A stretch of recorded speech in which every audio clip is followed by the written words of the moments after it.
You know what, Rutledge? There is a lot of hype surrounding this American squad, and there's also a lot of hype as it relates to just the NBA in general. There definitely is a lot of hype in the NBA, and the Suns knocked their way through, just like that one fan proclaimed Suns in four. Did you see that fight? That was awesome. That was I saw last night. Devin Booker, right? Yes, Devin Booker. Thank you. I didn't want to ding. Devin Booker basically came out on Twitter last night and showed the picture of him holding up his hands, like saying Suns in four, and he just said, need his contact information. So I really hope that guy and Devin Booker get to link up, especially since the Suns took it in four. Yeah, you wish that Jamal Murray, you wish for his health, and you obviously wish that he was playing. The Nuggets would have probably been able to, uh, have a stronger series against um, against the Suns. But I'm just very impressed with Chris Paul. I thought that he was going to get kind of banged up a little bit within the series, and he did not. And the Suns rolled, and now Chris Paul gets to rest, which that's a very scary proposition for whoever comes out of the other side of the bracket. It's going to be crazy to see with that and see Chris Paul and the Sun. I like this Sun. We always have liked this Suns team on French Stream Sports, but now to me, they're living a little further. That's right, foul. To me, they're living a little further past they're a little past their ceiling of I didn't expect them to take a series and clean sweep it. That was definitely impressive. So another team that is playing past their ceiling, Rutledge, would love to hear some of your thoughts on the Atlanta Hawks. I've made this a series against Philly. The I think this is now I said this earlier in our show in one of our previous episodes. I really when we did our full NBA breakdown during the winter, I like this Hawks team. Um, uh, Trae Young, Clint Capella, they had a coaching change which really straightened them out.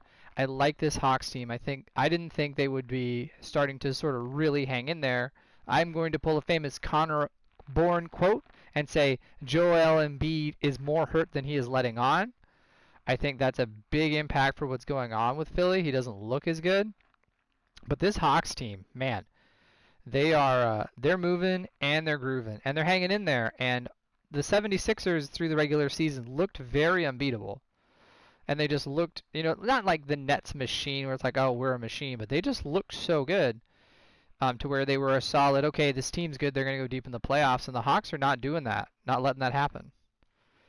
That would be a lot of fun to watch the Hawks get to the Eastern Conference Finals, because if they get to the Eastern Conference Finals, there's a lot of roadblocks clearing out in that other series. Yeah, there is. So, of course, we know that Kyrie is hurt, James Harden is hurt. Brooklyn was built and signed. That's wide open. Brooklyn was built and signed for this big three, and it's a big whoops. I need to pull up the Facebook poll that I took, but it was a dominating. People feel like the Bucks are going to win the series, and I told you, Connor, I don't have a reason. I don't know why. I didn't cause any injuries, but I did say uh, Bucks in seven, and I'm standing on that. You know, with this iteration of the Brooklyn Nets, I noticed a stat after Brooklyn took Game Three, that 86-83, just kind of abomination of a basketball game, and it was that Kevin Durant and Kyrie, in essence, scored half of their team's points. If you think about that, two guys scored half of their team's points, and the other seven guys that played matched the offensive output of two. And that you that just can't happen, right? Especially with James Harden hurt. It's not like you've got slouches. You've got Blake Griffin that is definitely able to make some noise. And I think that there is a lot of questions surrounding this Brooklyn Nets team, and especially now Steve Nash has his back against the wall and has to be very careful about his next steps if he wants to help navigate his team through this series. Definitely, definitely huge. I have two things to say. Before I say them, I want to give a huge shout out to Daniel Mogg. Daniel Mogg is back tonight. He's in there. He's dropped his things in the chats. He's given us a view. What up, Daniel? It's good to see you. It's been a minute. Here's some things I want to share with you, though, is that if you have those two players putting up their points, why don't we just change their names to Russell Westbrook and Bradley Beal? Because if that's how your team is going in the playoffs, you're not going to make it anywhere. Of all of my Facebook followers that I had, 75% picked the Bucks to take this series now.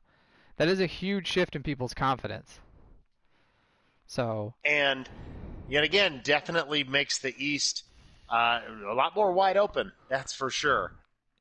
As the Eastern Conference, is kind of we're on the Bucks world and living in it.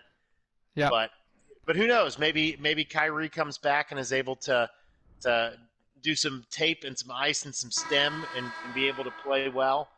Maybe Kevin Durant channels inner Superman and or inner Captain America, and he's able to really make an impact in the rest of this series that is just otherworldly.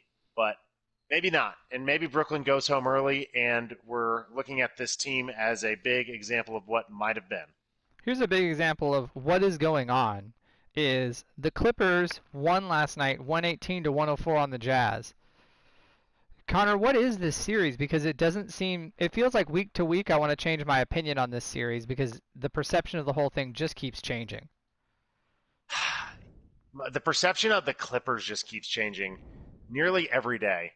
One day they're dead. The next day, they're winning all the road games against the Dallas Mavericks.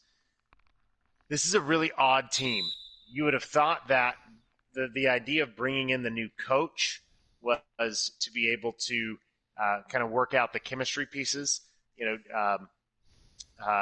Bringing in Rondo, that doesn't exactly help your chemistry, but he's a veteran guy. Tons of veterans on that roster.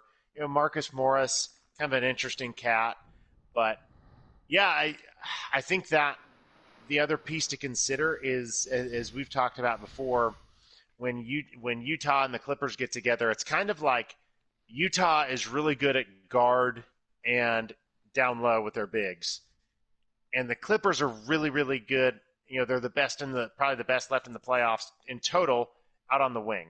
So it's kind of a fun matchup in terms of style and being able to see how all that works out. So it should be a really fun series through the end of it, and I think that we could see this one go in 7 for sure, but just in a really weird way.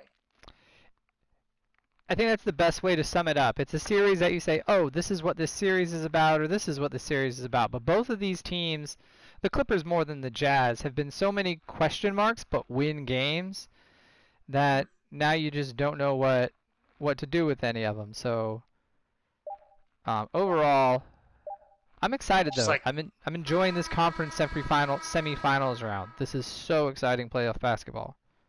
Just like Clint Capella didn't quite know what to do with that shot there at the very end. He didn't know what to do. It wasn't a rebound, so therefore he didn't know how to respond. If it was a rebound, it would have been great, because that's what Clint Capella does. Well, as we get that is what he does.